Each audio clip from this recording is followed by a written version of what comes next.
আসসালামু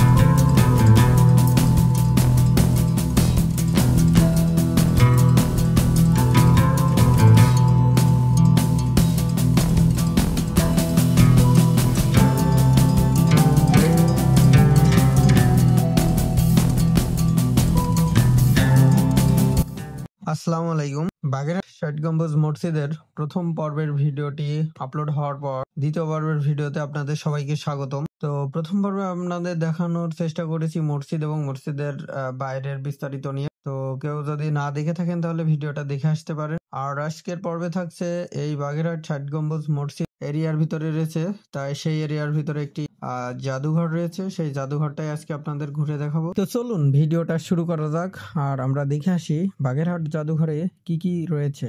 জাদুঘরে প্রবেশের জন্য আপনাদের কোনো টিকিট কাটতে হবে না, শুরুতেই যে টিকিটটা কাটবেন ওটা সাথে রাখলেই হবে। জাদুঘরে প্রবেশের পরেই আপনাদের চোখে পড়বে প্রাচীন নিদর্শন, শত শত বছরের ব্যবহৃত জিনিসপত্র। তো এই জিনিসপত্রগুলো শুধুমাত্র যে বাগেরহাটের ষাট গম্বুজ মসজিদ থেকে উদ্ধার হয়েছে এমন না, বাগেরহাট জেলার বিভিন্ন অঞ্চল থেকে যে সকল প্রাচীন নিদর্শনগুলো পাওয়া গিয়েছে সেই সকল নিদর্শনগুলো এই জাদুঘরে সংরক্ষণ করা। এছাড়াও খুলনা বিভাগ এবং অন্যান্য জায়গা থেকেও পাওয়া কিছু নিদর্শন এখানে প্রদর্শিত করা। আপনারা এখানে এই জাদুঘরে প্রবেশ করলেই দেখতে পাবেন এখানে সেই প্রাচীনতম সেই বিভিন্ন ইটের ডিজাইন করা এখনো দেখতে পারবেন। আরও সেই সময় ধান চাল রাখার জন্য এই জিনিসগুলো ব্যবহার করা হতো।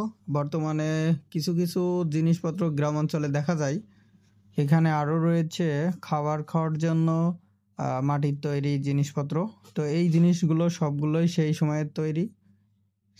আর আমাদের সামনে দেখতে পাচ্ছেন যে এই কুমিরটা ছিল হচ্ছে ষাট গম্বুজ মসজিদের পিছনে যে ঘোড়া দিঘি, সেই ঘোড়া দিঘির একটি কুমির মারা গিয়েছে, তার এই খোলসটা এখানে রেখে দেওয়া হয়েছে এবং সামনের অংশটি সিমেন্টের তৈরি করা হয়েছে।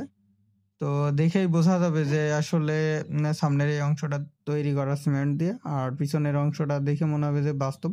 আমি প্রথমে দেখে মনে করেছি হয়তোবা এই কুমিরটা সহকারে রেখে দেওয়া হয়েছে এখানে।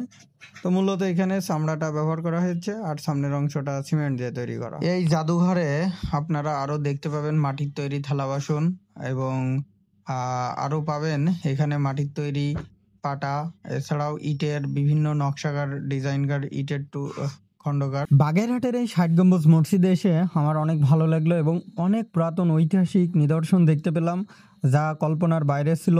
শত শত বছরের পুরনো কিছু নিদর্শন দেখে আমি বিমোহিত হয়ে গেছি।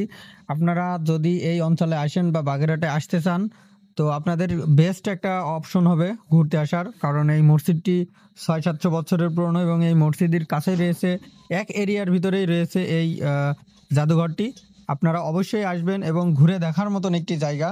তো বাংলাদেশের যেই জাদুঘরগুলো আছে, বাংলাদেশের প্রত্যেকটা জাদুঘরেই কিন্তু ঐতিহাসিক নিদর্শনে ভরপুর রয়েছে। তারপরেও আমার কাছে মনে হচ্ছে যে বাগেরহাটের এই জাদুঘরটি আমার কাছে খুবই ভালো লাগছে। এখানে সবকিছুই রয়েছে পূর্বের মুঘল আমলের।